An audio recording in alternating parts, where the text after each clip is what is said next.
Hi students. അപ്പൊ നമ്മള് new numbers എന്ന് പറയുന്ന ചാപ്റ്റർ ആയിരുന്നു പഠിച്ചുകൊണ്ടിരുന്നത്. നമ്മൾ ന്യൂ നമ്പേഴ്സിന്റെ അടുത്ത ഒരു സെക്ഷനിലേക്ക് കടക്കാൻ പോവാണ്, മൾട്ടിപ്ലിക്കേഷൻ. അതായത് നമ്മുടെ ഇറാഷണൽ നമ്പേഴ്സിന്റെ മൾട്ടിപ്ലിക്കേഷൻ ആണ്. വളരെ സിമ്പിൾ ആയിട്ടൊരു ടോപ്പിക്കാണ്.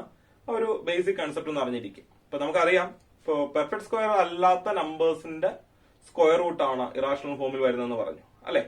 അപ്പൊ ഇനി അതിന്റെ പ്രോഡക്റ്റ് എങ്ങനെയാണ്? വളരെ സിമ്പിൾ ആയിട്ട് റൂട്ട് എക്സ് എന്ന് പറയുന്ന ഒരു റാഷണൽ നമ്പർ, റൂട്ട് വൈ എന്ന് പറയുന്ന റാഷണൽ എന്തോ ആയിക്കോട്ടെ, root x into root y. ഇത് ഒരു കാര്യം വെച്ചാൽ എക്സും വൈയും നെഗറ്റീവ് വരാൻ പാടില്ല, റൂട്ടിനകത്ത് നെഗറ്റീവ് വരാൻ പാടില്ല. ബാക്കി ഏത് കേസിലും ഓക്കെയാണ്. Root x into root y എന്ന് പറയുന്നത് root of x into y, അല്ലെങ്കിൽ മറ്റു രീതി പറഞ്ഞാൽ root x into root y എന്ന് പറയുമ്പോൾ റൂട്ട് ഓഫ് എക്സ് വൈ എന്ന് നമുക്ക് എഴുതാം. ഏത് പോസിറ്റീവ് നമ്പേഴ്സ് എക്സിനും വൈക്കും നമുക്ക് എന്ത് ചെയ്യാം? Root x into root y എന്ന് പറയുന്നത് റൂട്ട് എക്സ് വൈ ആയിരിക്കും. ഇതാണ് നിങ്ങൾ പഠിക്കേണ്ട ഒരു റൂട്ട്. ഇത്രയേ ഉള്ളൂ ശരിക്കും പ്രോഡക്റ്റ് എന്ന് പറയുന്നത്. പിന്നെ ഇതിനകത്ത് നമുക്ക് വേണമെങ്കിൽ ഓർത്തിരിക്കാൻ വേണ്ടി ഒരു കാര്യം ഒന്ന് പറയാം. Root x into root x ആണ്. Root x into root x ആണെങ്കിൽ നമുക്കറിയാം root of x into x എന്ന് പറയുമ്പോൾ റൂട്ട് എക്സ് സ്ക്വയർ ആണ്. റൂട്ട് എക്സ് സ്ക്വയർ എന്ന് പറയുമ്പോൾ എക്സ് ആണ്. ഇത്രയും കറക്റ്റ് നിങ്ങൾ ചിന്തിക്കേണ്ട. Root x into root x എന്ന് പറയുമ്പോൾ എന്തായിരിക്കും? എക്സ് ആയിരിക്കും. വേണമെങ്കിൽ ഒരു എക്സാമ്പിൾ കാണിക്കാം. Root two into root two എന്ന് പറയുന്നത് 2 ആയിരിക്കും. കാര്യം എന്താ? Root two into root two എന്ന് പറയുമ്പോൾ ഈ തിയറം പ്രകാരം അത് 2 ഇൻറ്റു 2 ആണ്. 2 ഇൻറ്റു 2 എന്ന് പറയുമ്പോൾ റൂട്ട് 4. റൂട്ട് 4 എന്ന് പറയുമ്പോൾ നമുക്കറിയാം എത്രയാ? 2. ഇനി 5 ആണെങ്കിലോ root 5 into root 5. Root 5 into root 5 എന്ന് പറയുമ്പോൾ റൂട്ട് ഓഫ് 5 ഇൻറ്റു 5 അത് റൂട്ട് 25. റൂട്ട് 25 എന്ന് പറഞ്ഞാൽ 5. അപ്പൊ നമുക്ക് ഡയറക്റ്റ് നോക്കുകയാണെങ്കിൽ റൂട്ട് 5 ഇൻറ്റു റൂട്ട് 5 എന്ന് പറയുന്നത് 5. അപ്പൊ ജനറൽ ആയിട്ട് പറഞ്ഞാൽ root x into root x എന്ന് പറയുമ്പോൾ എന്തായിരിക്കും? എക്സ് ആണ്. ഇപ്പൊ റൂട്ട് 10 ഇൻറ്റു റൂട്ട് 10 എന്ന് പറയുമ്പോൾ 10 ആണ്. റൂട്ട് 3 ഇൻറ്റു റൂട്ട് 3 എന്ന് പറയുമ്പോൾ എന്താണ്? 3 ആണ്. ജനറൽ ആയിട്ട് root x into root x എന്ന് പറയുന്നത് എക്സ് ആണ്. അതിലെല്ലാം ബേസ് ആയിട്ട് നമ്മൾ പഠിച്ചിരിക്കേണ്ട കാര്യം root x into root y എന്ന് പറയുന്നത് എന്തായിരിക്കും? Root of x into y ആയിരിക്കും. ഓക്കെ, ക്ലിയർ ആയോ? പിന്നെ ഈ സെക്ഷൻ തുടങ്ങുന്നതിന് മുൻപായിട്ട് നിങ്ങൾക്ക് ഒരു 1-2 കാര്യങ്ങളൊന്ന് പറയാനുള്ള. ചില നമ്പേഴ്സിന്റെ റൂട്ട് വന്നു കഴിഞ്ഞാൽ നിങ്ങൾ സിംപ്ലിഫൈ ചെയ്ത് എഴുതുന്നത് എങ്ങനെയാണ്? ഉദാഹരണത്തിന് ഇപ്പം റൂട്ട് 8 ഇത് പ്രോബ്ലം ചെയ്യാൻ വേണ്ടിയിട്ടാണ്. റൂട്ട് 8നെ നമ്മൾ എങ്ങനെയാണ് സിംപ്ലിഫൈ ചെയ്ത് എഴുതുന്നത്? അപ്പൊ നമ്മൾ എന്ത് ചെയ്യണം? ഇതിനെ നമ്മൾ സാധാരണ ഇപ്പൊ റൂട്ട് 16 ഒക്കെ ആണെങ്കിൽ നമ്മൾ എങ്ങനെയാണ് കണ്ടുപിടിക്കുന്നത്? നമുക്കറിയാം 4 ആണെന്ന്. സാധാരണ ഇതിൽ 16നെ ഫാക്ടറൈസ് ചെയ്യും. ഇപ്പൊ 2, 8, 2, 4, again 2, then 2 അല്ലെ? ഇവിടെ ഒന്ന് അവസാനിച്ചു. എന്നിട്ട് ഓരോ രണ്ടിനകത്ത് ഒരു 2 എടുത്തു, അടുത്ത 2 ഒരു 2 എടുത്തു. 2 ഇൻറ്റു 2 4. ഇങ്ങനല്ലേ സ്ക്വയർ റൂട്ട് കണ്ടുപിടിച്ചുകൊണ്ടിരുന്നത്? ഇവിടെയും അതേ കാര്യം തന്നെയാണ്. പക്ഷെ ചെയ്യുമ്പോൾ എങ്ങനെയാണ് നോക്കുക, അതിനകത്തൊരു പ്രശ്നം വരും. അതുകൊണ്ടാണ് ഇത് റാഷണലായിട്ട് എക്സിസ്റ്റ് ചെയ്യുന്നത്. 2, ഇവിടെ 4, again 2, 2. ഇവിടെ 2 രണ്ടിനകത്തുനിന്ന് ഒരു 2 എടുക്കാനുണ്ട്. ഇൻറ്റു പിന്നെ ഈ 2നകത്ത് അത് പെയറുണ്ടോ? ഇല്ല. അതപ്പോൾ എന്ത് ചെയ്യും? റൂട്ടിനകത്ത് തന്നെ ഇടും. പെയർ ഇല്ലാത്തത് അതുപോലെ തന്നെ റൂട്ടിനകത്ത് ഇട്ടേക്കണം. അപ്പൊ ഇതിന്റെ വാല്യൂ എന്ന് പറയുന്നത് 2 റൂട്ട് 2. ക്ലിയർ ആയോ? ഓക്കെ, വേറെ ഒരെണ്ണം നോക്കുകയാണെങ്കിൽ റൂട്ട് 45 ആണെങ്കിലോ? റൂട്ട് 45 ഇതിനെ എങ്ങനെ എഴുതാം? 45നെ ഫാക്ടറൈസ് ചെയ്യും. 45നെ എന്തുകൊണ്ട് ചെയ്യാം? ഇപ്പോ 3 കൊണ്ട് ചെയ്യാം അല്ലെ? 45നെ 3 കൊണ്ട് ചെയ്യാം. 3 കൊണ്ടാവുമ്പോ ഇവിടെ നിങ്ങൾക്ക് 15 കിട്ടും. വീണ്ടും 3 കൊണ്ട് ചെയ്യാം 5 അല്ലെ? 3 ഇൻറ്റു 3 ഇൻറ്റു 5 ആണ്. അപ്പോ ഇവിടെ നമുക്ക് 2 3 ഒരു 3 എടുക്കാം. ഇൻറ്റു 5 നമ്മൾ നിർത്തുകയാണെങ്കിൽ അത് റൂട്ട് 5. ഇങ്ങനെ എഴുതാം 3 റൂട്ട് 5 എന്ന് കിട്ടും അല്ലെ? 3 ഇൻറ്റു റൂട്ട് 5 എന്ന് പറയുമ്പോൾ 3 റൂട്ട് 5. റൂട്ട് 45നെ നമുക്ക് എങ്ങനെ എഴുതാം? 3 റൂട്ട് 5 എന്ന് എഴുതാം. ഓക്കെ ആണല്ലോ? അടുത്തത്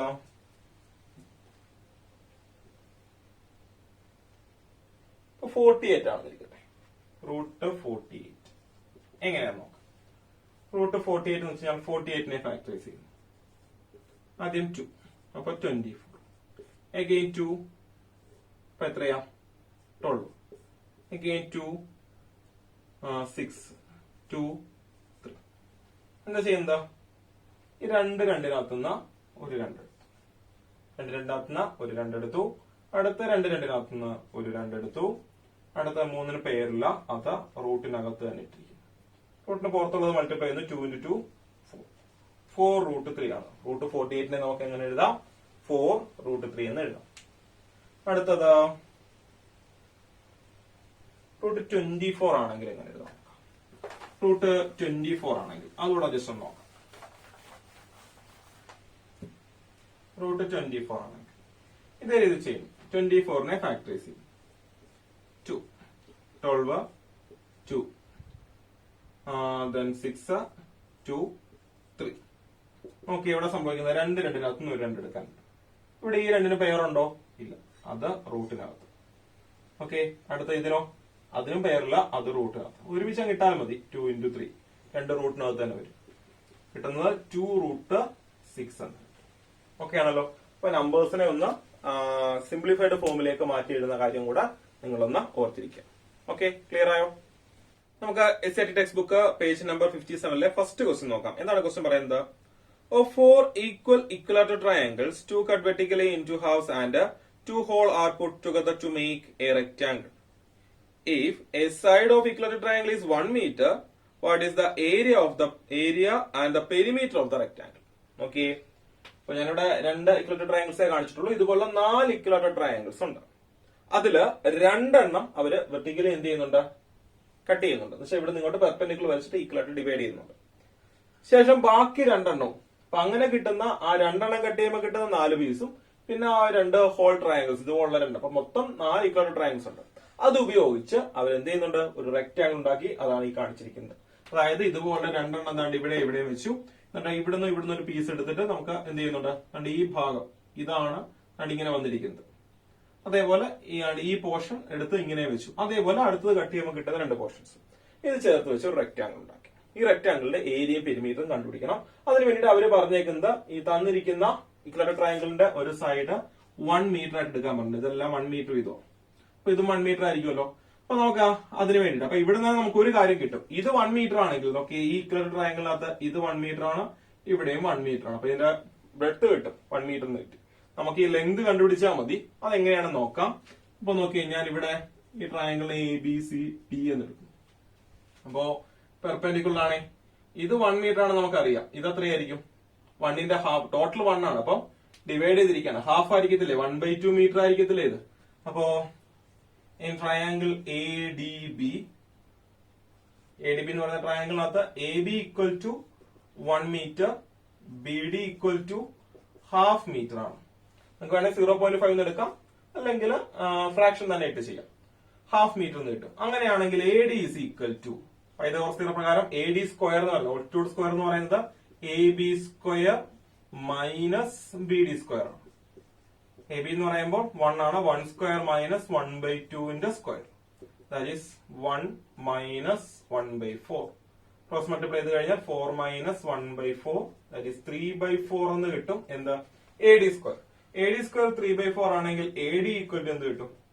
square root of 3/4 that is AD equal to √3/2. എന്ന് വെച്ചാൽ 3യുടെ റൂട്ടായിട്ട് തന്നെ എഴുതാൻ പറ്റത്തുള്ളൂ. 4ന്റെ റൂട്ട് 2 ആണ്. അപ്പൊ √3/2 മീറ്റർ ആയതുകൊണ്ട് AD is equal to metre. Okay എന്ന് പറഞ്ഞാൽ അതാണ്ട് ഇതും √3/2 കിട്ടും. ഓക്കെ, അപ്പൊ അങ്ങനെയാണെങ്കിൽ ഇവിടെ ഇത് √3/2 ആയിരിക്കും, ഇതും √3/2. ഓക്കെ ആയിരിക്കത്തില്ലേ? അപ്പോ ലെങ്ത് എന്ന് പറയുന്നത് നമ്മുടെ റെക്ടാങ്കിളിന്റെ length of the rectangle equal to √3/2 plus √3/2 അല്ലേ? നോക്കിയേ, ഇതാണ് ഈ പോർഷൻ ആണ്. ഇവിടുത്തെ ഈ പോർഷൻ ആണ് ഈ വരുന്നത്. ഇവിടുത്തെ ഈ പോർഷൻ ആണ് ഈ വരുന്നത്. ഓക്കെ, എങ്കിലല്ല ഈ 90 ഇവിടെ മെയിൻറ്റെയിൻ ചെയ്യാൻ പറ്റത്തുള്ളൂ. ഓക്കെ, ഈ ഒരു റെക്ടാങ്കിൾ ആണ് ഈ ഒരു ട്രയാങ്കിൾ, റൈറ്റ് ആംഗിൾ ട്രയാങ്കിൾ ആണ് ഇവിടുത്തെ പ്ലേസ് ചെയ്തിരിക്കുന്നത്. അതുപോലെ 4 എണ്ണം ഉണ്ട്. അപ്പൊ √3/2 പ്ലസ് √3/2 എന്ന് വെച്ചാൽ എന്ത് കിട്ടും? 2√3/2 അല്ലെങ്കിൽ 2 ക്യാൻസൽ ആയിപ്പോ √3 മീറ്റർ എന്ന ലെങ്ത് കിട്ടും. ലെങ്ത് എത്ര കിട്ടി? √3 മീറ്റർ കിട്ടി. ഇനി ബ്രെഡ്ത്ത് നമുക്ക് ഓൾറെഡി അറിയാം. ബ്രെഡ്ത്ത് ഓഫ് ദ റെക്ടാങ്കിൾ എന്ന് പറയുന്നത്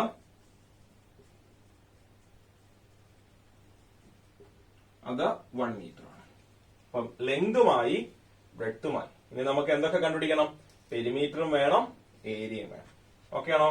നോക്കിയേ, എങ്ങനെയാ പെരിമീറ്റർ എന്ന് പറയുന്നത്? Perimeter equal to 2 into L+B ആണ്. 2 into L+B എന്ന് പറയുമ്പോൾ 2 into ലെങ്ത് ഇവിടെ എത്രയായിരുന്നു? √3 പ്ലസ് ബ്രെഡ്ത്ത് എത്രയാണ്? 1. 2 into √3 പ്ലസ് 1 മീറ്റർ. ഇപ്പൊ നിങ്ങൾക്ക് ഇത്ര എഴുതേണ്ട കാര്യമുള്ളൂ. കാര്യം ഡെസിമലിലേക്ക് മാറ്റാനൊന്നും പറഞ്ഞിട്ടില്ല. അങ്ങനെ ഡെസിമലിലേക്ക് മാറ്റാൻ പറയുകയാണെങ്കിൽ മാത്രം √3 വാല്യൂ കൊടുക്കുക. √3 വാല്യൂ വെച്ചാൽ 1.732. ആ 1.732 പ്ലസ് 1 എന്ന് പറയുമ്പോൾ 2.732 ഇൻറ്റു 2 ചെയ്യുമ്പോൾ പെരിമീറ്റർ. ഇവിടെ ചോദിച്ചിട്ടില്ല, അതുകൊണ്ട് നമുക്ക് ചെയ്യേണ്ട ഇത്ര എഴുതിയിരുന്നതാണ്. ഇനി ഒപ്പം ഏരിയ ഉണ്ടല്ലോ. ഏരിയ എന്ന് പറയുന്നത് ലെങ്ത് ഇൻറ്റു ബ്രെഡ്ത്ത് അല്ലേ. ലെങ്ത് എന്ന് പറയുന്നത് √3 ആണ്, ബ്രെഡ്ത്ത് എന്ന് പറയുന്നത് 1 ആണ്. √3 ഇൻറ്റു 1 എന്ന് പറയുമ്പോൾ √3 തന്നെ കിട്ടും. √3 സ്ക്വയർ മീറ്റർ. യൂണിറ്റ് എന്ന് പറയുന്നത് സ്ക്വയർ മീറ്റർ എന്ന് കിട്ടും. ഓക്കെ, അപ്പൊ അങ്ങനെ ഏരിയ √3 സ്ക്വയർ മീറ്ററും പെരിമീറ്റർ എന്ത് വരുന്നുണ്ട് 2 ഇൻറ്റു √3 പ്ലസ് 1 മീറ്റർ എന്നും നമുക്ക് കിട്ടും. ഓക്കെ, ക്ലിയർ ആയോ? ഓക്കെ, സെക്കൻഡ് ക്വസ്റ്റ്യൻ നോക്കാം. എന്താണ് സെക്കൻഡ് ക്വസ്റ്റ്യൻ പറയുന്നത്? A square and an equilateral triangle of sides twice as long are cut and the pieces are rearranged to form a trapezium as shown below. If a side of the square is 2 centimeters, what are the perimeter and the area of the trapezium? Okay, question പറഞ്ഞേക്കുന്നത് a square and an equilateral triangle of sides twice as long എന്നാ പറഞ്ഞേക്കുന്നത്. എന്ന് വെച്ചാൽ ഒരു സ്ക്വയറും ഒരു equilateral ട്രയാങ്കിളുമാണ്. സ്ക്വയറിന്റെ side എത്രയാണോ അതിന്റെ ഇരട്ടിയാണ് ഇക്വലാറ്ററൽ ട്രയാങ്കിളിന്റെ സൈഡ്. ഇവിടെ പറഞ്ഞിട്ടുണ്ട് സ്ക്വയറിന്റെ സൈഡ് 2 സെന്റിമീറ്റർ ആണ്. അപ്പൊ ഇവിടെ നമുക്ക് മനസ്സിലാവും ഇത് എത്രയായിരിക്കും, അതിന്റെ ഇരട്ടി എന്ന് പറയുമ്പോൾ 4 സെന്റിമീറ്റർ ആണ്. അപ്പൊ വേണമെങ്കിൽ ജസ്റ്റ് നമുക്ക് എഴുതാം, side of one side of square എന്ന് പറയുന്നത് 2 സെന്റിമീറ്റർ ആണ്. therefore one side of equilateral triangle എന്ന് പറയുന്നത് 4 സെന്റിമീറ്റർ ആയിരിക്കും, അതിന്റെ ഇരട്ടി. ഓക്കെ, നോക്കി. അപ്പോ അങ്ങനെയുള്ള സ്ക്വയർ അതുപോലെ ഇക്വലാറ്ററൽ ട്രയാങ്കിൾ ഇത് രണ്ടായിട്ട് കട്ട് ചെയ്തിട്ട് ഈ രണ്ട് പീസാണ് താണ്ട് ഈ വെച്ചിരിക്കുന്നത്. അതേപോലെ നമ്മുടെ ഫിഗറിനകത്ത് ഇങ്ങനെയാണ് കട്ട് ചെയ്തിരിക്കുന്നത്, ഡയഗണൽ വൈസ് കട്ട് ചെയ്യുന്ന അത്രേ ഉള്ളൂ. അതേപോലെ ഇക്വലാറ്ററൽ ട്രയാങ്കിൾ കട്ട് ചെയ്ത് കിട്ടുന്ന രണ്ട് ട്രയാങ്കിൾസ് ഒന്ന് അറേഞ്ച് ചെയ്തിട്ട് എന്ത് ചെയ്യുന്നുണ്ട് ഉണ്ടാക്കിയ രൂപമാണ് എന്ന് പറയുന്നത് ഈ ഒരു ട്രപ്പീസിയം. ഇതിന്റെ പെരിമീറ്ററും ഏരിയയുമാണ് നമുക്ക് കണ്ടുപിടിക്കേണ്ടത്. അപ്പൊ നോക്കിയേ, 4 ആണെങ്കിൽ ടോട്ടൽ ഇവിടെ എത്രയായിരിക്കും? 4 തന്നെയായിരിക്കും. ഞാനിവിടെ പേര് കൊടുത്തു ABCD. ഇവിടെയാണെങ്കിലോ PQRS എന്നും കൊടുത്തു. PQRS. ഓക്കെ, അപ്പൊ നമുക്ക് ഏതൊക്കെ വേണം? ഓക്കെ, ഇപ്പൊ ഈ പോർഷൻ അതുപോലെയാണ് ഇവിടെ എടുത്ത് വെച്ചിരിക്കുന്നത്. അപ്പം ഈ സൈഡ്സ് എല്ലാം വേണം നമുക്ക്. ആദ്യം ഇൻ ട്രയാങ്കിൾ PQR ഇത് 2 ആണെങ്കിൽ ഇതും 2 അല്ലേ. അപ്പൊ നമുക്ക് ഇങ്ങനെ എഴുതും, PQ equal to QR equal to 2 centimetre. അപ്പൊ PR എന്ന് പറയുന്നത് PR സ്ക്വയർ എന്ന് പറയുന്നത് PQ square plus QR square ആണ്. എന്ന് പറഞ്ഞാൽ 2 square plus 2 square that is equal to 4 plus 4 equal to 8. Okay, PR square എന്ന് പറയുന്നത് 8 ആണെങ്കിൽ PR ഈക്വൽ ടു √8. √8 എന്ന് പറയുമ്പോൾ 2 √2 ആണ്. അതെങ്ങനെയാണ് വെച്ചാൽ 8നെ ഫാക്ടറൈസ് ചെയ്യുക, 2 ഇവിടെ 4 അഗൈൻ 2 2. ഈ രണ്ടിനകത്ത് നിന്ന് ഒരു രണ്ടെങ്കിൽ പുറത്തു പോകും, ബാക്കി പെയർ ഇല്ലാത്ത 2 അത് റൂട്ടിനകത്ത് നിൽക്കും 2 √2. ഓക്കെ ആണല്ലോ. അല്ലെങ്കിൽ നമുക്കറിയാം ഇത് 1:1:2 റൂട്ടുകൾ റേഷ്യോ ആയിരിക്കും വരുന്നത്. അപ്പൊ 1 എന്ന് പറയുന്നത് 2 ആണെങ്കിൽ √2 എന്ന് പറയുന്നത് 2 √2. അങ്ങനെയൊക്കെ ചിന്തിക്കാൻ നിങ്ങൾക്ക് പോട്ടാ. അപ്പോൾ ഇവിടെ PR-ന്റെ ലെങ്ത് 2 √2. PR 2 √2 എന്ന് പറയുമ്പോൾ നമ്മുടെ ഫിഗറിനകത്ത് നോക്കി ഇതും 2 √2 ആയിരിക്കും, ഇതും 2 √2 ആയിരിക്കും. പിന്നെ ഈ ലെങ്ത് എത്രയാ? 2 അല്ലേ. അപ്പൊ ഇത് 2 സെന്റിമീറ്റർ, ഇവിടെ 2 സെന്റിമീറ്റർ, ഇതും 2 സെന്റിമീറ്റർ, ഈ ഹൈറ്റും 2 സെന്റിമീറ്റർ. ഓക്കെ ആണല്ലോ. ഇനി അത്ര കിട്ടി. ഇനി നമുക്ക് ഇതാണ് വേണ്ടുന്നത്, ഈ സൈഡാണ് വേണ്ടത്. ഡയഗണൽ നമ്മുടെ ഉണ്ട്, ഇത് 4 സെന്റിമീറ്റർ നമ്മുടെ ഉണ്ട്, അത് വേണ്ട പോട്ടോ. ഇനി നമുക്ക് അടുത്ത ട്രയാങ്കിൾ നോക്കുന്നു. ട്രയാങ്കിൾ ADB എന്ന് പറയുന്ന ട്രയാങ്കിൾ. ADB എന്ന് പറയുന്ന ട്രയാങ്കിളിനകത്ത് നമുക്ക് അറിയാം AB എത്രയാ? 4 സെന്റിമീറ്റർ. അതുപോലെ BD എന്ന് പറയുന്നത് 4ന്റെ ഹാഫ് അല്ലേ, 2 സെന്റിമീറ്റർ. ടോട്ടൽ 4 ആണ്, അപ്പൊ എത്രയായിരിക്കും? 2 സെന്റിമീറ്റർ. AB 4ഉം BD 2 ആണെങ്കിൽ AD കണ്ടുപിടിക്കാം. AD സ്ക്വയർ എന്ന് പറയുന്നത് ഇവിടെ നമുക്ക് AB square minus BD square ആണ്. 4 സ്ക്വയർ മൈനസ് 2 സ്ക്വയർ എന്ന് പറയുമ്പോൾ ഇവിടെ 16 മൈനസ് 4 12 എന്ന് കിട്ടും. AD സ്ക്വയർ 12 ആണ്. therefore നമുക്ക് എന്ത് എഴുതാം? AD equal to √12 equal to 2 √3 എന്ന് കിട്ടും. അല്ലെങ്കിൽ നമുക്കറിയാം ഇത് 1 √3 കേസ് ആണ്. 1 എന്ന് പറയുന്നത് 4 ആണെങ്കിൽ ഇത് √3. ഈ 2 √3 കിട്ടിയത് ഇങ്ങനെയാണ്. 12നെ ഫാക്ടറൈസ് ചെയ്യും. 2 then 6 again 2 then 3. നമ്മള് സ്ക്വയർ റൂട്ട് എടുക്കുന്ന ഓരോ പേഴ്സിനകത്തുനിന്നും ഓരോന്നാണ് പുറത്തെടുക്കുന്നത്. അപ്പൊ രണ്ടിനകത്തുനിന്ന് ഒരു 2 പുറത്തെടുത്തു. പിന്നെ 3ക്ക് പെയർ ഇല്ലാത്തതുകൊണ്ട് ആ റൂട്ടിൽ തന്നെ ഇട്ടു. അപ്പൊ AD എന്ന് പറയുന്നത് 2 √3 സെന്റിമീറ്റർ. അപ്പൊ ഇത് 2 √3 സെന്റിമീറ്റർ, ഇതും 2 √3 സെന്റിമീറ്റർ. ഓക്കെ ആണല്ലോ. ഇങ്ങനെയാണ് കിട്ടുന്നത്. ശേഷം നമ്മൾ ഇനി പറയാൻ പോകുന്നത് ഇത്രയും കാര്യങ്ങളാണ്. നമുക്ക് ഇനിയിപ്പോ കണ്ടുപിടിക്കാൻ ആവശ്യമുള്ള എല്ലാം ആയിട്ടുണ്ട്. അപ്പൊ നമ്മളെ ഈ പറഞ്ഞ ട്രപ്പീസിയത്തിന്റെ ഏരിയ എന്ന് പറയുന്നത് half h into a plus b ആണ് equation. Half h into a plus b. അപ്പൊ അത് നിങ്ങൾ ഓർത്തിരിക്കുക. എ എന്ന് പറയുന്നത് ഒരു സൈഡ്, ബി എന്ന് പറയുന്നത് അതിന്റെ അടുത്ത സൈഡ്, എച്ച് എന്ന് പറയുന്നത് ഹൈറ്റ്. ഇതാണ് ഉദ്ദേശിക്കുന്നത്. അപ്പോ ഇവിടെ നമുക്ക് ഫോർ ദ ട്രപ്പീസിയം എ എന്ന് പറയുന്നത് എങ്ങനെ എഴുതാം? 2 പ്ലസ് 2 റൂട്ട് 3 പ്ലസ് 2 അല്ലെ, ഇതാണ് എ ആയിട്ട് എടുക്കുന്നതെങ്കിൽ. അപ്പൊ 4 പ്ലസ് 2 റൂട്ട് 3 അതാണ് എ. ബി എന്ന് പറയുന്നത് ഈ പാരൽ സൈഡ് 2 റൂട്ട് 3. എച്ച് എന്ന് പറയുന്നത് ഹൈറ്റ് ആണ്, അതെന്ന് പറയുന്നത് എത്രയാ? 2 ആണ്. ഓക്കെ, അപ്പൊ ഏരിയക്ക് ആവശ്യമുള്ളതെല്ലാം ആയിട്ടുണ്ട്. അപ്പം ഏരിയ എന്ന് പറയുന്നത് half h into a plus b equal to half into എച്ചിന്റെ വാല്യൂ എത്രയായിരുന്നു ഇവിടെ? 2 ആണ്. ഇൻറ്റു എ പ്ലസ് ബി എന്ന് പറയുമ്പോൾ എ 4 പ്ലസ് 2 റൂട്ട് 3 പ്ലസ് ബിയുടെ വാല്യൂ 2 റൂട്ട് 3. ഹാഫ് 2 ക്യാൻസൽ ആയിപ്പോയി. 4 plus 2 root 3 plus 2 root 3 4 root 3. Okay ആണല്ലോ. 4 പ്ലസ് 4 റൂട്ട് 3 എന്ന് എഴുതാം. ഇല്ലെങ്കിൽ ഒരു 4 ഇങ്ങനെ കോമൺ എടുത്തിട്ട് വേണമെങ്കിലും എഴുതാം. 4 കോമൺ എടുക്കുകയാണെങ്കിൽ 4 ഇൻറ്റു 1 പ്ലസ് റൂട്ട് 3. ഏരിയ ആണ്. യൂണിറ്റ് എന്ന് പറയുന്നത് സ്ക്വയർ സെന്റിമീറ്റർ എന്ന് വരും. 4 ഇൻറ്റു 1 പ്ലസ് റൂട്ട് 3 എന്നോ അല്ലെങ്കിൽ 4 plus 4 root 3 square centimetre area നമുക്ക് കിട്ടി. ഇനി പെരിമീറ്ററിലേക്ക്. പെരിമീറ്റർ എന്ന് പറയുമ്പോൾ സൈഡ്സ് എല്ലാം ആഡ് ചെയ്യാം. പെരിമീറ്റർ എന്ന് പറയുമ്പോൾ എല്ലാ സൈഡ്സും. ഈ സൈഡ് നമുക്ക് അറിയാം, കണ്ടുപിടിച്ചിട്ടുണ്ട്. 4 plus 2 root 3. 4 plus 2 root 3 plus ഇതെത്രയാ? അടുത്ത സൈഡ് എന്ന് പറയുമ്പോൾ ഇതാണ് 2 റൂട്ട് 2. 2 റൂട്ട് 2 പ്ലസ് അടുത്തത് 2 റൂട്ട് 3 പ്ലസ് വീണ്ടും ഒരു 2 റൂട്ട്. 4 സൈഡും ആയല്ലോ. ഏറ്റവും വലിയ സൈഡ് എന്ന് പറയുന്നത് 4 പ്ലസ് 2 റൂട്ട് 3, പിന്നെ 2 root 2, then 2 root 3, again 2 root 2. എല്ലാം കൂടെ ആഡ് ചെയ്യുന്നു. അവിടെ 4ന്റെ കൂടെ വേറെ ഒന്നുമില്ല. then 2 റൂട്ട് 2ഉം 2 റൂട്ട് 2 കൂടെ ചേർന്നാൽ 4 റൂട്ട് 2 റൂട്ട് 3യും 2 റൂട്ട് 3യും കൂടെ ചേർന്നാൽ 4 root 3. then 4 plus 4 root 2 plus 4 root 3 ഇത്രയും സെന്റിമീറ്റർ ആണ് പെരിമീറ്റർ ആയതുകൊണ്ട്. ഇവിടെ വേണമെങ്കിൽ ഒരു 4 കോമൺ എടുത്ത് എഴുതാം. 4 into 1 plus root 2 plus root 3 എന്ന് വേണമെങ്കിലും എഴുതാം. ഇത്രയും സെന്റിമീറ്റർ ഇങ്ങനെ വേണമെങ്കിൽ നമുക്ക് ആൻസർ എഴുതാം. ഓക്കെ ആണല്ലോ. അപ്പൊ ഇതാണ് ഇതിന്റെ പെരിമീറ്റർ. നമുക്ക് ആ ഇറാഷണൽ ഫോമിലേക്ക് വരുന്നു എന്നുള്ളതാണ് ഇതിന്റെ ഇമ്പോർട്ടൻസ്. അപ്പം ഈ ഒരു കാര്യം മനസ്സിലാക്കുക. ഓക്കെ ആണല്ലോ.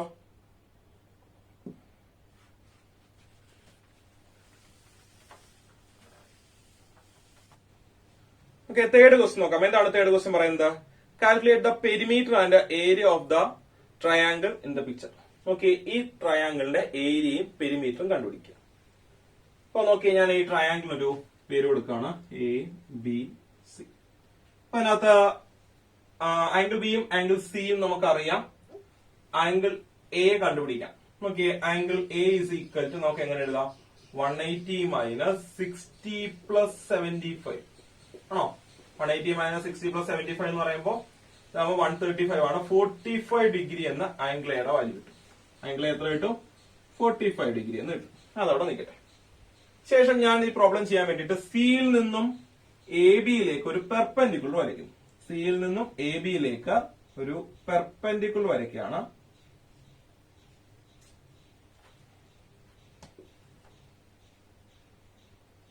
ഞാൻ അതിനെ ഡി എന്ന് വിളിച്ചു. അപ്പൊ C D perpendicular to A B ആണ്. ഓക്കെ ആണല്ലോ. ഇനി ഫസ്റ്റ് ട്രയാങ്കിൾ നോക്കുക. In triangle B D C. B D C എന്ന് പറയുന്ന ട്രയാങ്കിളിനകത്ത് ആംഗിൾ ബി എന്ന് പറയുന്നത് 60 ഡിഗ്രിയാണ്. ആംഗിൾ ഡി എന്ന് പറയുന്നത് 90 ഡിഗ്രിയാണ്. അപ്പൊ സ്വാഭാവികമായിട്ടും ആംഗിൾ സി, അതായത് ആംഗിൾ ബി സി ഡി എത്രയായിരിക്കും? 60 90 ആവുമ്പോൾ 30 ഡിഗ്രി ആയിരിക്കത്തില്ലേ? അപ്പൊ 30 60 90 നമുക്ക് പരിചയമുള്ള ട്രയാങ്കിൾ. ഈ ട്രയാങ്കിളിലെ സൈഡ്സിന്റെ റേഷ്യോ പഠിച്ചിട്ടുണ്ട്. 1:√3:2 അല്ലെ? അപ്പൊ ഇതെന്ന് പറയുന്നത് 30 ആണ്. അപ്പൊ 30ക്ക് ഓപ്പോസിറ്റ് ആണ് 1 വരുന്നത്. That is B D is to, അതായത് 60ക്ക് ഓപ്പോസിറ്റ് ഏതാ?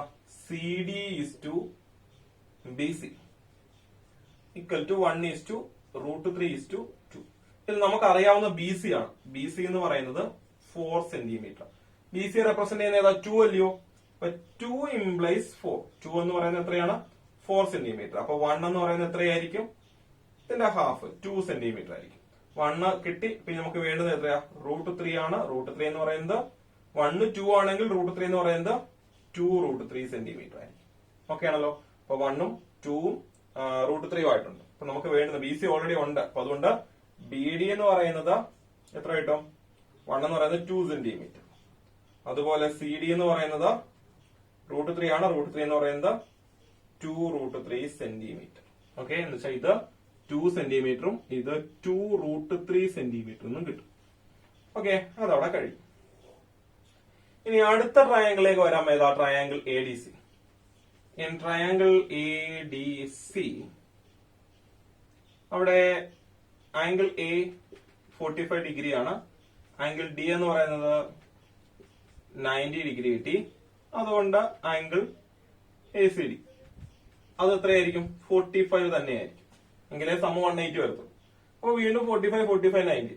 അപ്പൊ റേഷ്യോ എന്ന് പറയുന്നത് 1:1:√2. അപ്പൊ നമുക്ക് എങ്ങനെ എഴുതാം? AD is to CD is to AC 1:1:√2. പിന്നെ നമുക്ക് അറിയാവുന്ന ഏതാ? CD അറിയാം. CD എന്ന് പറയുന്നത് 2√3 ആണ്. CD എന്ന് പറയുന്നത് 2√3 ആണ്. എന്ന് പറഞ്ഞാൽ 1നെ റെപ്രസെന്റ് ചെയ്യുന്നത് 2√3. അപ്പൊ നമുക്ക് അടുത്തത് 1 അത് തന്നെയാണ്. അപ്പൊ √3 അല്ലല്ലോ, √2ന്റെ ആണ് വേണ്ടത്. √2നെ റെപ്രസെന്റ് ചെയ്യുന്നത് എത്രയാണെന്ന് വേണം. √2നെ റെപ്രസെന്റ് ചെയ്യുന്ന കണ്ടുപിടിക്കാൻ എന്ത് ചെയ്യണം? അത് 2√3 into √2 എന്ന് പറയുമ്പോൾ 2√6 ആണ്. 2√6. നമുക്കറിയാം √A into √B അല്ലെങ്കിൽ √x into √y √xy എന്ന് പഠിച്ചിട്ടുണ്ട്. അപ്പം √3 into √2 √6 ആണ്. അപ്പൊ 2√6.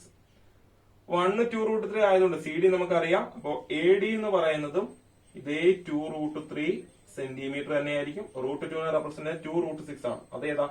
AC ആണ്. AC എന്ന് പറയുന്നത് 2√6 സെന്റിമീറ്റർ. അപ്പൊ AC 2√6 സെന്റിമീറ്ററും ഇത് 2√3 സെന്റിമീറ്റർ എന്നും കിട്ടും. നമുക്ക് ആവശ്യമുള്ള എല്ലാ കാര്യങ്ങളുമായി.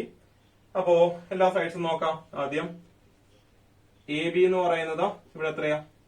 2 + 2√3 സെന്റിമീറ്റർ. BC എന്ന് പറയുന്നത് 4 സെന്റിമീറ്റർ. AC എന്ന് പറയുന്നത് 2√6 സെന്റിമീറ്റർ. ആദ്യം പെരിമീറ്റർ. പെരിമീറ്റർ എന്ന് പറയുമ്പോൾ ഇതെല്ലാം കൂടെ ആഡ് ചെയ്താൽ പോരെ? 2 + 2√3 + 4 + 2√6. അത് 2ഉം 4ഉം കൂടെ നമുക്ക് ആഡ് ചെയ്യാം. 6 എന്ന് കിട്ടും. 6 + 2√3 + 2√6 സെന്റിമീറ്റർ ആണ് പെരിമീറ്റർ. അപ്പൊ തൽക്കാലം നിങ്ങൾ ഇങ്ങനെ വെച്ചാൽ മതി. ഇതിന്റെ അപ്രോക്സിമേറ്റ് വാല്യൂ ഒന്നും കൊടുക്കേണ്ട കാര്യമൊന്നുമില്ല. ഇതിങ്ങനെ ഇട്ടാൽ മതി. 6 + 2√3 + 2√6 സെന്റിമീറ്റർ ആയിരിക്കും ഇതിന്റെ പെരിമീറ്റർ. ഓക്കെ ആണല്ലോ. AB BC ACയും കൂടെ ആഡ് ചെയ്തിരിക്കുന്നു. ഓക്കെ, അടുത്തത് ഏരിയ. ഏരിയക്കകത്ത് നമുക്കൊരു ബേസ് ഒരു ഹൈറ്റ് വേണം. ഇവിടെ നമുക്ക് ഏതാ ബേസ് ആയിട്ട് എടുക്കാൻ കൊള്ളാവുന്നത്? ABയെ ബേസ് ആക്കി എടുക്കാം. കാര്യം എന്താ? ഹൈറ്റ് നമുക്ക് ഇവിടെ ഉണ്ട് ഓൾറെഡി. അപ്പോ ലെറ്റ് B = അത് AB എടുത്തു. AB എന്ന് പറയുന്നത് എത്രയാ? 2 + 2√3 ആണ്. H എന്ന് പറയുന്നത് അത് ഹൈറ്റ് CD ആണ്. അത് 2√3 സെന്റിമീറ്റർ. ഓക്കെ ആണല്ലോ. അപ്പൊ നമുക്ക് ഞാൻ ഏരിയ എടുക്കുന്നു. ഏരിയ എന്ന് പറയുന്നത് എങ്ങനെ എടുക്കാം? ഹാഫ് BH അല്ലേ? അപ്പൊ ഹാഫ് BH ആണ്. = ½ into B എത്രയാ? 2 + 2√3 into H എന്ന് പറയുന്നത് 2√3. ഇവിടെ 2ഉം ഈ 2ഉം ക്യാൻസൽ ആവും. ബാക്കി 2 + 2√3 എന്നാ കിട്ടുന്നത്. അതെന്ത് കിട്ടും? 2 + 2√3 into √3 എന്ന് കിട്ടും. 2 into √3 അത് 2√3 ആണ്. അടുത്ത 2√3 into √3. Okay, 2√3 into √3. അവിടെ √3 into √3 നമുക്കറിയാം 3 ആണ് അല്ലെ? √3 into √3 എന്ന് വെച്ചാൽ 3 ആണ്. അപ്പോ 2 into 3 അവിടെ എത്ര കിട്ടും? 6 എന്ന് കിട്ടും. അതായത് 6 + 2√3 യൂണിറ്റ് ഏരിയ അല്ലേ? Square centimetre. ഓക്കെ, ഇതാണ് ഇതിന്റെ ഏരിയ. ക്ലിയർ ആയോ? ഓക്കെ, 4th ക്വസ്റ്റ്യൻ നോക്കാം. എന്താണ് 4th ക്വസ്റ്റ്യൻ പറയുന്നത്? ഇവിടെ നിങ്ങൾക്ക് ക്വസ്റ്റ്യൻ നമ്പർ 5 എന്നാണ് കൊടുത്തിരിക്കുന്നത്. ക്വസ്റ്റ്യൻ 4 ആണ്. From the pairs of numbers given below pick out those whose product is a natural number or a fraction. താഴെ കൊടുത്തിരിക്കുന്ന ഇറാഷണൽ നമ്പേഴ്സ് ആയിട്ടൊക്കെ കൊടുത്തിരിക്കുന്നത്. അതിനകത്ത് പ്രോഡക്റ്റ് നാച്ചുറൽ നമ്പേഴ്സോ അല്ലെങ്കിൽ ഫ്രാക്ഷൻസോ വരുന്ന ആ പേഴ്സ് കണ്ടുപിടിക്കുക. ഇതിനകത്ത് വെച്ചാൽ ഇറാഷണൽ നമ്പേഴ്സ് അല്ലാത്തത് കണ്ടുപിടിക്കാൻ ഉദ്ദേശിക്കുന്നത്. ഇറാഷണൽ നമ്പർ ആകാതിരിക്കണമെങ്കിൽ റൂട്ടിനകത്ത് എന്ത് വരണം? ഒരു പെർഫെക്റ്റ് സ്ക്വയർ വരണം. വേറെ ഒന്നും ചിന്തിക്കേണ്ട. റൂട്ടിനകത്ത് പെർഫെക്റ്റ് സ്ക്വയർ വന്നു കഴിഞ്ഞാൽ നമുക്ക് കുഴപ്പമൊന്നുമില്ല, അത് ഇറാഷണൽ ആയിരിക്കത്തില്ല. ബാക്കി അതെന്താണ്? ഒന്നുകിൽ നാച്ചുറൽ നമ്പർ ആയിരിക്കും, അല്ലെങ്കിൽ ഒരു ഫ്രാക്ഷൻ ആയിരിക്കും. നോക്കാം നമുക്ക്. ഫ്രാക്ഷൻ ചിലപ്പോൾ ഡെസിമൽ ഫോമിലായിരിക്കും കിട്ടുന്നത്. ഡെസിമൽ ആണെങ്കിൽ അത് ഫ്രാക്ഷൻ ആയിട്ട് നമുക്ക് എഴുതാം. അപ്പൊ ഇവിടെ ഫസ്റ്റ് വൺ √3 √12 ആണ്. അതിന്റെ പ്രോഡക്റ്റ് ആണ് ചോദിച്ചിരിക്കുന്നത്. അപ്പൊ പ്രോഡക്റ്റ് എന്ന് പറയുന്നത് എന്ത് കിട്ടും? പ്രോഡക്റ്റ് എന്ന് പറയുന്നത് √3 × √12. √x × √y √xy അല്ലയോ? അപ്പൊ 3 × 12 എന്ന് പറയുമ്പോൾ 36. √36 നമുക്കറിയാം 6 ആണ്. Is a natural number. ഏതാ? Product is a natural number. അവിടെ പ്രോഡക്റ്റ് എന്തായി? ഒരു നാച്ചുറൽ നമ്പർ ആയി. ഓക്കെ, സെക്കൻഡ് ക്വസ്റ്റിലേക്ക് വന്നു കഴിഞ്ഞാൽ √3 ഉം √1.2 ആണ്. √3 ഇവിടെ 12 മാറിയിട്ട് √1.2. അപ്പൊ പ്രോഡക്റ്റ് എന്ന് പറയുന്നത് എന്ത് കിട്ടും? √3 × √1.2. √1.2 എന്ന് പറയുമ്പോ നോക്കിയേ, √3.6 ആണ്. 3.6 പെർഫെക്റ്റ് സ്ക്വയർ ആണോ? അല്ല. ഇപ്പൊ 0.36 ആയിരുന്നെങ്കിൽ കുഴപ്പമില്ലായിരുന്നു. 0.36 ആയിരുന്നെങ്കിൽ നമുക്ക് 0.6ന്റെ സ്ക്വയർ ആയിരുന്നു 0.36 എന്ന് പറയാം. പക്ഷെ ഇവിടെ നമുക്ക് അത് പറ്റുന്നില്ല. അപ്പൊ എന്ത് ചെയ്യുന്നുണ്ട്? It is an irrational number, അല്ലെങ്കിൽ it is not a natural number or a fraction എന്ന് എഴുതുക. അപ്പൊ ഇത് ഇറാഷണൽ നമ്പർ ആണ്. ഓക്കെ, അടുത്ത തേർഡ് ക്വസ്റ്റിലേക്ക് വന്നു കഴിഞ്ഞാൽ എന്താ തേർഡ് ക്വസ്റ്റ്യൻ പറയുന്നത്? √5 √8. √5 ഉം √8 ആണ്. പ്രോഡക്റ്റ് എന്ത് കിട്ടും? √5 × √8. √5 × √8 എന്ന് പറയുമ്പോൾ √40 ആണ്. √40 പെർഫെക്റ്റ് സ്ക്വയർ ആണോ? അല്ല. ഇപ്പൊ എന്താണ്? ഇതൊരു നാച്ചുറൽ നമ്പറോ അല്ലെങ്കിൽ എന്താ അതേപോലെ ഒരു ഫ്രാക്ഷനോ ഒന്നും അല്ല. ഇതൊരു ഇറാഷണൽ നമ്പർ ആണ്. ഇതേപോലെ തന്നെ എഴുതുക. ഓക്കെ, അടുത്ത് വരികയാണെങ്കിൽ √0.58. ഫോർത്ത് ക്വസ്റ്റ്യൻ √0.5 ഉം √8 ആണ്. അപ്പൊ പ്രോഡക്റ്റ് എന്ത് കിട്ടും? √0.5 × √8. രണ്ടും കൂടെ പ്രോഡക്റ്റ് എടുക്കുക. രണ്ടും കൂടെ പ്രോഡക്റ്റ് എന്ന് പറയുമ്പോൾ √5 × √8 എന്ന് പറയുമ്പോൾ എത്ര കിട്ടും? 5 × 8 40 ആണ്. ഒരു ഡെസിമൽ മാറുമ്പോൾ √4 എന്നാണ് കിട്ടും. √4 എന്ന് പറയുമ്പോൾ 2 ആണ്. പ്രോഡക്റ്റ് എന്തായിരിക്കും? Product is a natural number. Product ഒരു നാച്ചുറൽ നമ്പർ ആണ്. ഓക്കെ ആണല്ലോ. ഈ സെക്ഷനിലെ ലാസ്റ്റ് ക്വസ്റ്റ്യൻ ഫിഫ്ത് വൺ 7 1/2. √7 1/2 അതേപോലെ √3 1/2. പ്രോഡക്റ്റ് എന്ന് പറയുന്നത് √7 1/2 × √3 1/2. നമുക്ക് ഈ ഫോമിൽ ഇടുന്നതിനേക്കാൾ മിക്സറിൽ നിന്ന് ഇംപ്രോപ്പറിലേക്ക് മാറ്റാം. അപ്പൊ ഇവിടെ എന്ത് കിട്ടും? √15/2. ഇവിടെയാണെങ്കിലോ √7/2 ചെയ്യുമ്പോ എത്ര കിട്ടും? √15 × 7 എന്ന് പറയുമ്പോ 85 അല്ലെ? 85/4 എന്ന് കിട്ടും. 85/4. 85ന് റൂട്ട് പെർഫെക്റ്റ് സ്ക്വയർ അല്ല. √85/4 എന്ന് പറയുന്നത് 2 ആണ്. അപ്പോഴും ഇവിടെ ഇറാഷണൽ നമ്പർ വന്നിട്ടുണ്ട്. ഇതൊരു ഫ്രാക്ഷനോ അപ്പോ ഒരു നാച്ചുറൽ നമ്പറോ ആയിട്ട് വരത്തില്ല. അതൊരു ഇറാഷണൽ നമ്പർ ആയിരിക്കും. ഓക്കെ, ക്ലിയർ ആയോ? ഓക്കെ, അപ്പം ഇന്ന് ഈ ഒരു പ്രോഡക്റ്റുമായി ബന്ധപ്പെട്ട പറഞ്ഞ ക്വസ്റ്റ്യൻസ് ഒക്കെ നിങ്ങൾക്ക് ക്ലിയർ ആയെന്ന് വിശ്വസിക്കുന്നു. ഇതിന്റെ തുടർന്നുള്ള ഭാഗങ്ങളുമായിട്ട് നമുക്ക് വീണ്ടും അടുത്ത വീഡിയോയിൽ കാണാം. Okay, thank you.